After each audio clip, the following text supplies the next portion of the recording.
Bukan hanya Eropa importir utama RI. CPO, crude palm oil, minyak kelapa sawit.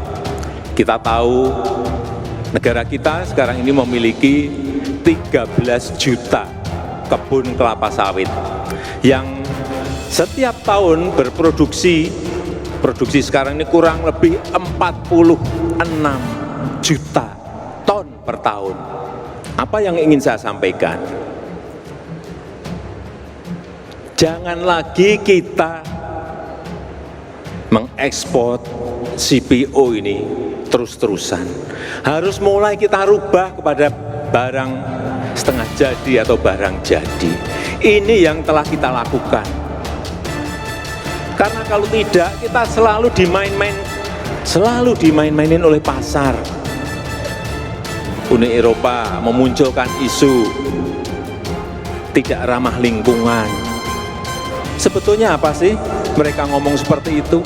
You had a 36% rise in your exports in value and 19% in volume. So you see, it can also be expanding for different reasons. This year, I understand there's a slowdown, but as a slowdown in the whole market. But basically, Europe is a big market, an open market, and we want to continue to buy palm oil, but indeed, we much prefer sustainable palm oil. That's the whole discussion.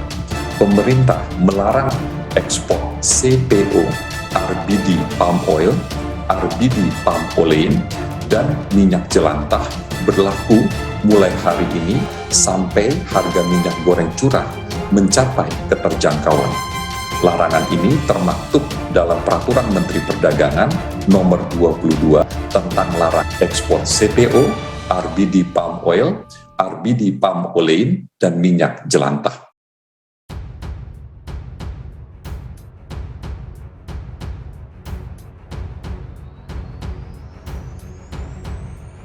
Indonesia Director for Development atau Listianto mengatakan Uni Eropa bukanlah merupakan negara pengimpor CPO utama dari RI. Motor dia jika memang menegosiasi yang dilakukan di seluruh alot. Ada baiknya jika negara tujuan ekspor CPO right ligan ke negara importir lainnya seperti India, Bangladesh, ataupun Pakistan. Sebetulnya kalau secara umum ini ikan itu lama memang dari dulu cara Eropa menggunakan kebijakan non-tarif barrier itu adalah isu game for restorasi. Eropa bukan pasar utama kita, sebetulnya tinggal kita alihkan saja ke negara lain yang bisa menerima produk Indonesia, kata Eko kepada Kompas.com pada Kamis.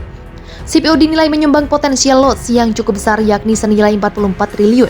Eko menambahkan dalam beberapa film yang dilakukan Eropa selalu mempertahankan pendapatnya dan sulit untuk dimenangkan dalam beberapa kali mereka berkuah dengan perapatnya.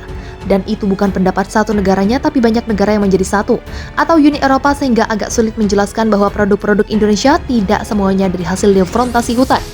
Lanjutkan, secara yang bisa dilakukan oleh Indonesia adalah mendekati 1-2 negara-negara Uni Eropa yang memang memiliki ketergantungan besar terhadap minyak nabati.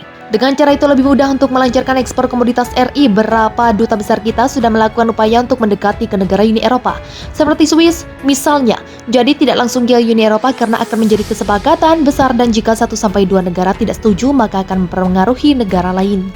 Sebaliknya, jika pada paketan berkaitan dilakukan untuk antar negara maka peluang RI untuk bisa mengekspor CPO akan lebih besar.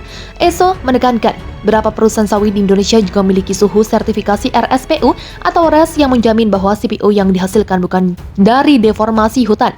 Kalau ada 1-2 negara yang memiliki ketergantungan minyak nabati yang cukup besar, kita bisa masuk misalnya dengan produk yang terlalu tipifikasi RSPU. Kalau lolos RSPU harus juga bisa diterima tambah dia. Gambarnya perdagangan atau memastikan saat ini ketentuan rasio goal tahap ekspor produk minyak sawit mentato CPO yang produk turunnya tidak ada perubahan. PLT Direktur Jenderal Perdagangan Luar Negeri Dedi Sumedi menyatakan tentunya tetap sebesar 8 kali dari besaran hasil validasi terhadap pelaksanaan pemenuhan kebutuhan dalam negeri minyak yang dilaporkan melalui Simpera. Pernyataan tersebut disampaikan di dia untuk memastikan bahwa mincikan tersebut tidak ada yang merubah nama. Sekali yaitu tetap 1:8 pemerintah belum berencana melakukan perubahan menjadi 1:9 atau perubahan lainnya. Saat ini ketentuan rasio kuota hak ekspor CPO yang produk dan produk turunan yang besar 8 kali dari DMO CPO dan otonomi pemerintah belum merencanakan untuk melakukan perubahan terhadap kebijakan tersebut dan waktu dekat. Dengan melihat kondisi persediaan minyak goreng di pasar domestik yang masih mencukupi dengan tiket harga yang stabil dan terjangkau oleh masyarakat, informasi lain di luar ketentuan tersebut adalah hoaks dan tidak benar. Sambut dia ataupun tersebut diatur dalam Keputusan Direktur Jenderal Perdagangan Luar Negeri Nomor 18 Tahun 2022 tentang penerapan rasio penggali sebagai dasar penetapan hak S perekrut film Oil Rabbit, Please and Oil, dan Wilson mulai berlaku sejak 2022 dan mulai laporan itu disebutkan.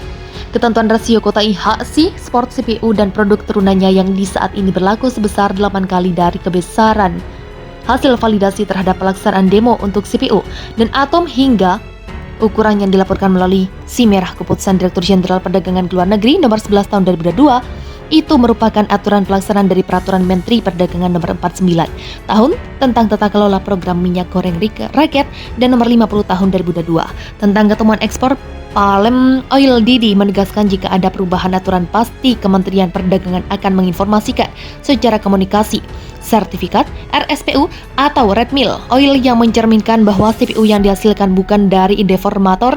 Kalau ada 1-2 negara yang memiliki ketergantungan banyak nabati enggak cukup besar, kita bisa masuk. Misalnya dengan produk yang terverifikasi RSPU, kalau lulus RRPSU harus juga bisa diterima. Tambah wassalam.